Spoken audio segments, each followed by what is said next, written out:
โอ้ยเนาะน้องทองเอ้ยเมื่อกี้นี่ถ่ายลืมกดเลือดน้องทองโสดตกก้อนย่างมืดเรียบร้อยพอพี่น้องเอ้ยทานสลากันมานอนหน่อยกับสบุนมาหากันย่างใส่กำลังเคี่ยวใส่ค่ะมดเดือดเพก้อนย่างกับมดบีสเตอร์กับมด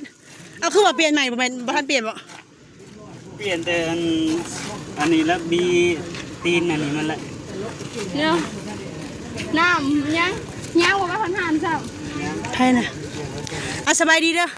น้องทองเป็นเมื่อยเด้อมันจูงหลุดมาแต่ไกลจูงมาแต่ไหนนี่สบายดีเขาหากันมามาสวยเนาะบริบามาสวยมาสิบมาดูซ้ำแล้วไอ้แค่ว่าแล้วมาให้นี่ก็ทำวานแล้วเนาะมีแต่ตัวเองเห่าอยู่คนเดียวมันก็บ่เป็นแนวแล้ว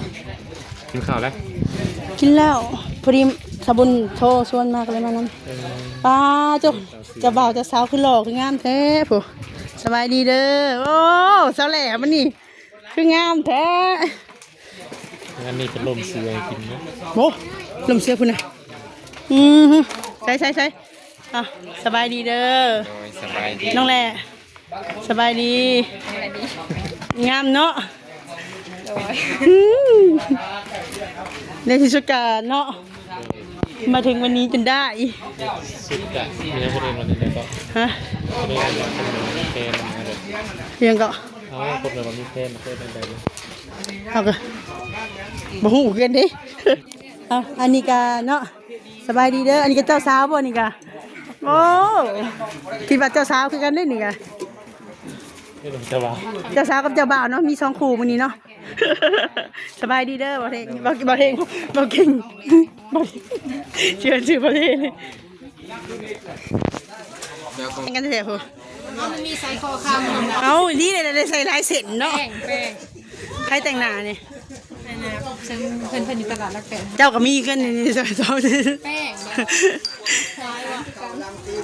โอ้ยจะแม่นแพงกันแท้ๆพ่อพี่น้อยดีใจบอกหมู่ได้ไปฟังไปฟ้าเลยตะกี้ยังมีแต่ทำกลกันต้อยๆเนาะยันนี่ก็ได้ไปฟังไปฟ้าแล้วบคิดว่าสีใบปานนี้เนาะน้องละตีหากระพนปานนี้น้องแหล่มากเขาก็บ่มียังซอยเขาก็ยังมาซอยเขาแบบเป็นไอเป็นยังไงเขามันน่าเกลียดนะเขามาใกล้กันเป็นไอแหกน้ำลายเหี้ยสิของกินอย่างนี้เลยจ้ะว้าตัวเอาสบายดีเด้อสบายดีเอาจะสาวหันมาดูแต่สุดงามเลยนี่บ่เคยเลยเราเคยคิดว่าเราสิบ่มีผู้บ่าวด้วยซ้ำแล้วนะบ่มีใครคิดมาจีบเด้บุติแล้วขนาดข่อยกันยังบ่ได้ใส่งามปานนี้บ่งามไปเลยเด้ตะกี้บ่ได้มีใครจีบเราอีหลีเด้สบายดีงามไปดีเด้น้องเป็นจังได๋ล่ะคือว่ามาตกอยู่ไกลแท้เจ้าเกิดเมืองนอนอยู่ไสล่ะอยู่เมืองโขงแขวงจำภาษาอันนี้แล้วอยู่สวรรค์เขตบ้านเพิ่นว่ายังเพิ่นเอิ้นใส่เน้นบ่จักข่อยสิเอิ้นจังใดบุพเพสันนิวาสคือแบบว่าเรามีบุญมันมีบุญห่วมกันเราจึงมาเจอกันแหละถึงได้มาลงเอยกันแบบนี้นะแล้วก็อีกอย่างกันหน้าตาเพิ่นก็คือกันอีกเกณฑ์คู่กันว่าซั่นซะเพิ่นเลือกปั้นแต่งกันมาใส่กันเลยแม่นที่แท้อยู่คนละที่ละทางอยู่ละบ้านละเมืองเนาะใดก็ดีใจนำเด้อแม่นมีครอบมีครัวแล้วบัดนี้เปลี่ยนจิตเปลี่ยนใจใหม่แนวใดมันบ่ดีก็ทิ่มไปบัดนี้เป็นแม่เฮือนแม่ซ่านแหละบอกสอนเอากันนั่นแหละเห็นเลยเจ้ากับแม่อายุไรก็แล้วนี่เจ้ากับบอกสอนเอาน้องเพิ่นเจ้าบ่าวเพิ่นอายุจักปีแล้ว21เจ้าได้ล่ะ19บวกจะกันเป็น40เนาะเอาจังได๋ก็เนาะบ่เดียวเมียเดียวเนาะบ่เดียวเมียเดียวมีหยังก็อดเอากันพอขึ้นเมียลงพอลงเมียขึ้นเอาบ่แม่นสาวหล่าขึ้นสั้นมาขามบ่เวลาที่ว่าอยากพิษอยากให้อีหยังก็ให้ใจเย็นเอาน้ำเย็นรูปเอาเป็นผัวเมียกันค่ะคู่ชีวิตนี่เฮากันเนาะ คือ คือที่เห็นที่ผ่านมาแต่ละคู่ที่เจ้าเห็นนั่นแหละบ่แม่นจะบ่เคยผ่านมันเนาะชีวิตคู่เจ้าก็แนมเห็นแต่ละคนหั่นนะเฮาก็พยายามหักแพงกันเอาไว้หั่นน่ะ เนี่ยใดมันบ่ดีจะเฮ็ดเอาเนี่ยใดบ่ดีก็ เคยผู้เป็นเมียก็บ่ให้เว้ามึงเว้ากูกับผัวผู้เป็นผัวก็ให้เว้าเจ้าเว้าข่อยกับเมียนะมันต้องอยู่กันนานนะ เนี่ยนี่ที่กูมึงอย่าได้ว่าจะข่อยได้เจ้า เต้นลงเฮือนหรือบ่ เอาพี่น้องไงเนาะก็จังได๋ก็ดีใจน้ำจังน้องหรือว่าน้องภูวงเนาะกับปันทอง วันทอง ทองวันบ่ วันทองบ่ทองวัน วันทองนี่เฮานี่ตั้งให้ ตีกับทองวันทองวันเอาจังใดก็ได้คะแนนอย่าปะทองกับวันเนาะ เขาได้เป็นคนเอาลายเขาอะจับคู่สิกันเลย เพิ่นจังว่าแบบว่า สอนเนาะ เขาเป็น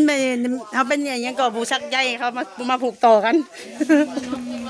เห็นกันครั้งแรกกับมากันเลยว่าล่ะ ถามเขานี่นะเว้ย ถามเจ้าว่าเจ้าเป็นสะพานบ่ แม่นเขาบอกว่าเห็นกันแล้วเด้ผู้นี้ได้โสดอยู่บ่มีผู้ใดมาจีบจักเทื่อเขาว่า จีบให้ก่อน ให้จีบให้ก่อนเนาะ มันทอง บอกเลยล่ะว่าผู้ใดโสดจะละเขาก็ถามว่ามีแต่ผู้นี้แหละโสดอันขอไล่เฮานี่ติว่าจะได้มันก็เอามักลีบ่อีลีแล้วเขาก็บ่เคยจีบไปกันมันว่าเด้บัดนี้ก็ทางนี้ก็บ่กล้าเอาไล่ให้ก็เอื้อยไผผู้เป็นปากเอาให้หลังจากนั้นเขาก็จีบเลยนะ ที่แต่ละตอน แม่นเวลาเสร็จหาก็บ่ฮับสนะเดี๋ยวนี้เว้ย เดียวเด้อเพื่อนซ่านเพิ่นก็บ่เคยมาเห็นจักเทื่อสละเอ้ยขอยก็จน เขาก็ออกไปหับเมื่อกี้ สละออกไปบ่ฮู้ทางเข้าเนาะอันนี้บ่เพื่อนอันนี้เจ้าแต่ว่าก็บ่แล้วยังบ่ได้สั่งเนาะ แม่นบัดนี้ก็อยู่ตะกี้เคยอยู่ผู้เดียวอยู่กับแม่กับน้องนุ่งบัดนี้มีผัวแล้วก็เปลี่ยนตัวเองเป็นคนใหม่เป็นแม่เฮือนแม่ซ่านเฮ็ดอยู่เฮ็ดกินสู่ผัวกินผัวก็ไปหาเฮ็ดเวียกซอยกันนั่นแหละเนาะหยิบจำเนาะ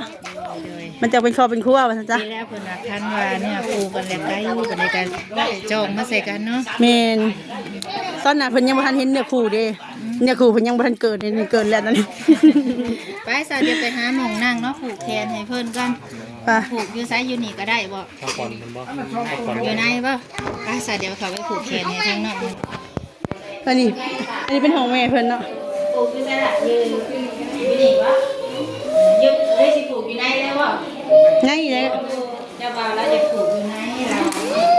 อยู่แต่ก็บ่ได้เข้ามาเนาะผูกแขนให้เพิ่นก่อนกันเดี๋ยวผูกแขนให้เด้อแขนให้ทางน้องเขาเคยเอิ้นเพิ่นน้องเล็กเนาะพี่น้องเนาะ น้องผู้วง น้องผู้วงก็ได้ที่ง่ายๆก็ที่เขาเคยติดปากมาตั้งแต่ น้องแล แม่นตั้งแต่สมัยที่ว่าเขากลับมาถ่ายทำน้องทงเนาะตั้งแต่เรือนน้องทงบ่ทันแล้วพู้นแหละพี่น้องจนสำเร็จจนมีลูกมีเมียเบิดแหละ มีเมียยังบ่ทันมีลูก อีกบ่โดนเนาะ แม่น แขนให้ก่อนยังเลยเอาเงินซอยดองเพิ่นเลยเนาะ200,000กีบแล้วก็สิมัดใส่แขนนี่แหละ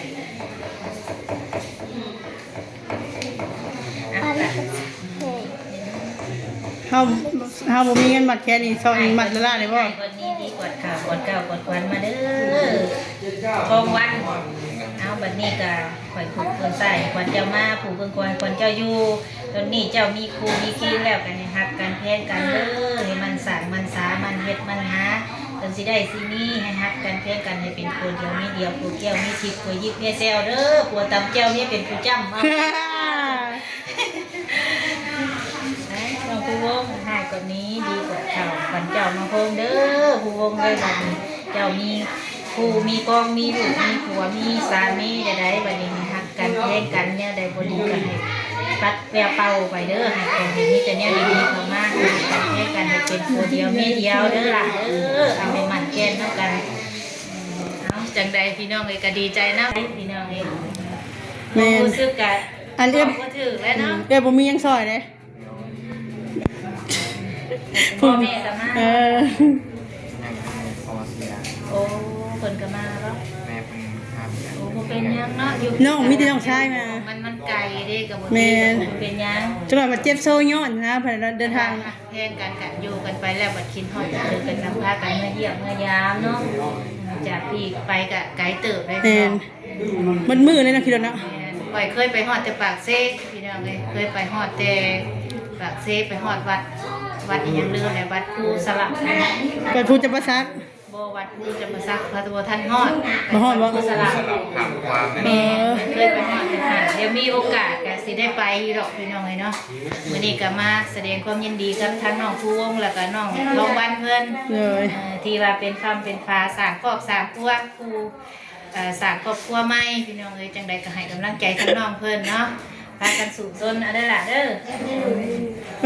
จังใดก็นอกก็ไปได้พี่น้องน้ำมันพายซัดออกเลย เป็นได้เนาะเพิ่นว่านี่แหละเวลาเอ้ยขี่รถซ่อนเวลามื้อนั้นเราไปซื้อหยังก็ไปซื้อเป็นนัวก็จะลืมเพิ่นว่าเวลาเฮ็ดได้เฮาจังสิได้เป็นเคยสวรรค์เพิ่นว่าเด้สิได้เป็นอยู่บ่เนาะเพิ่นว่า เคยสวรรค์ไฟปากเซเนาะ เป็นเคยสวรรค์ลูกไผบ่เด้อ แปลงแต่ภาษา เว้าจมไปจมมาบัดสุดท้ายก็นี่เด้ลงเลยเด้จังได๋ก็ดีใจเด้อน้องเด้อ เอากระหักกันเพลงกันเลยเนาะเบิ่งแย่ ในที่สุดจะเป็นจริงแหละเนาะสิ่งที่ตัวเองมักตัวเองหักตัวเองอยากได้ก็ได้มาแล้วก็หักษาให้ดีเด้อ เอาจังใดก็บ่ว่ากันพี่น้อง ไปออกมาเนาะ เนาะไป จังหน่อยเฮ็ด ไป แต่ น้องได้บัดนี้ โดย ขอบใจทั้งสาวหลาเด้อ โอ้ยเฮ็ดที่หน้าคือบ่ดีใจนี่แหละดีใจยิ้มดีกว่า ดีใจอยู่เพราะว่าได้ลูกเคยนี่โดย บ่คิดบ่ว่าลูกตัวเองสิได้ผัวไว้ปานนี้บ่ บ่คิดว่าสิได้ซำนี้ก็ว่าในกว่าเนาะ บ่เราบ่คิดว่าลูกเราสิได้ผัวไว้เพราะว่าบ่เคยมีไผมาจีบ มันแก่สายเนียนเนาะอยู่ไกลมันได้กลับมาหากันที่มันนั่งอยู่โต๊ะนี่แหละ ส่วนหลายเขาคิดว่าเราคิดว่าอะไรสิเป็นผู้ชายเลยได้บัดเนี้ย บอกแม่มันไหนที่ผักกันมันนี่ก็หาให้ได้เด้อนั่งอยู่ที่สายเสือจ้ะ แม่มันเลยให้ได้อยู่แล้วฉะนั้น นี่ตัวนี้เป็นจังซูน นั่งที่บ่า เฮ้ ขอกันครั้งแรกเป็นจังไดตัวรู้สึกตอนบ่ทันได้เอาจีบกันนะ ตอนไปเจอกันแรกๆนะ